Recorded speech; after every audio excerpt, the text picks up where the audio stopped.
Hi, Gordon here with another edition of the Unscripted Series. And this week I'm going to talk about musicians. I may end up doing it for more than 1 week.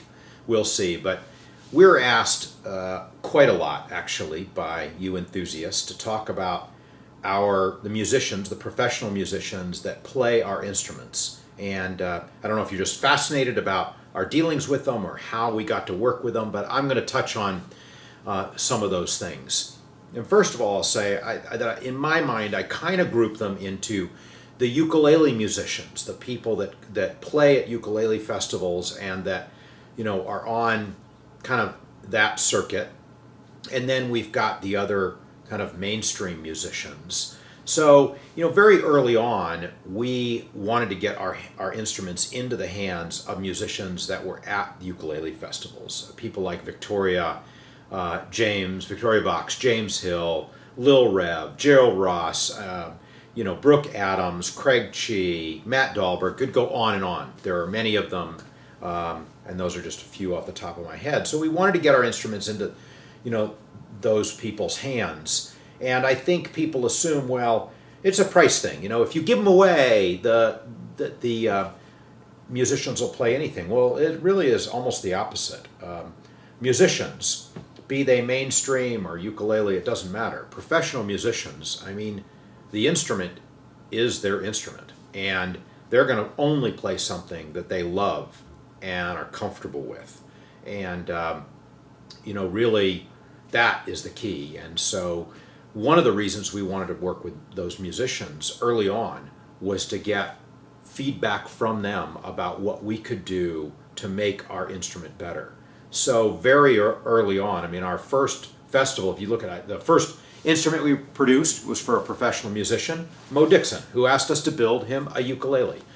Within a month after delivering that first ukulele, we went to the Portland Ukulele Festival, and we went there to meet musicians and to meet people like the Knote Brothers and James Hill and Lil Rev and so forth.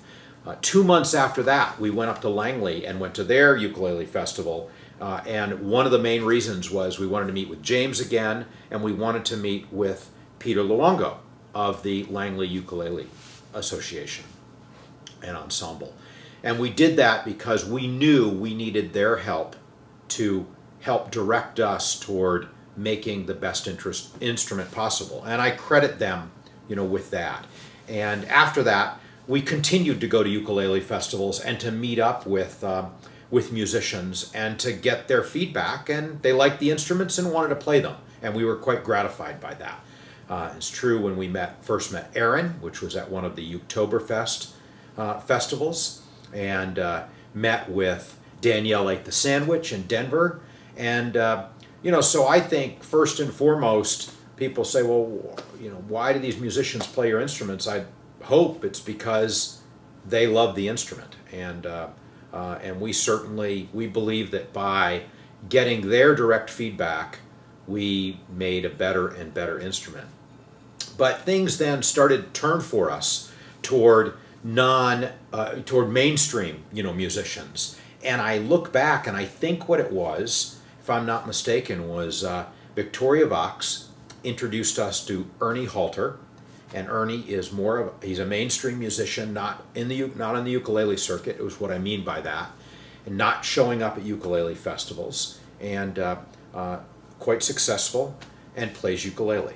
So we met Ernie, he came to stay with us, played our ukulele, and wanted one. And he then introduced us to a band called The Rescues. And at that time, my daughter Jenny, and this has got to be, in 2009 or maybe 2010, but she called up and said, hey, there's this band out of England, Mumford Sons, and I think they ought to be playing one of your instruments because they play all these different instruments, and I think you guys would like them. And we ended up getting in contact with them, meeting with them. They came up to the house, and I think they've got 9 of our instruments now.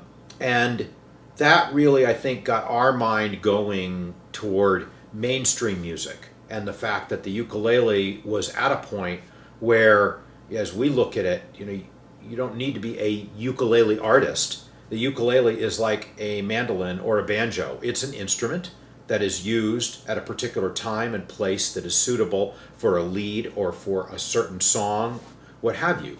You don't have to have a ukulele album. You could, Eddie Vedder did, but most people, it's just in there. Dave Matthews has one song on his recent album that's a ukulele song. Lady Antebellum has one.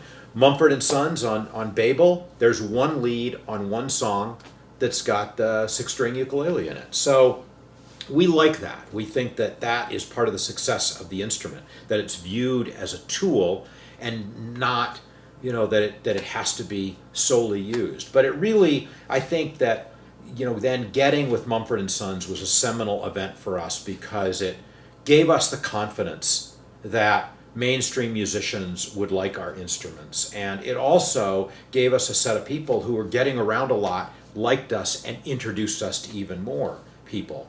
And so it was things like that, I think, another, and so I can look, I don't know that I'll name them, but I can look at a handful of musicians that we work with, big name professional musicians, who became good friends of ours and just love our instruments. Thank you for that. And because of that, they've introduced us to their managers, their tour managers, their staff, and their other musician friends. And it's through things like that that really gave us the momentum. But what you can see is it wasn't that we had some grand vision. I mean, we did certainly early on saying, we're going to use these people for feedback, but it was just, putting all the bricks in place. And like many things, when you get some momentum, it builds behind you. So that's where the musicians came from, and I'm going to talk more about them in another video, maybe next week. Thanks. See you later.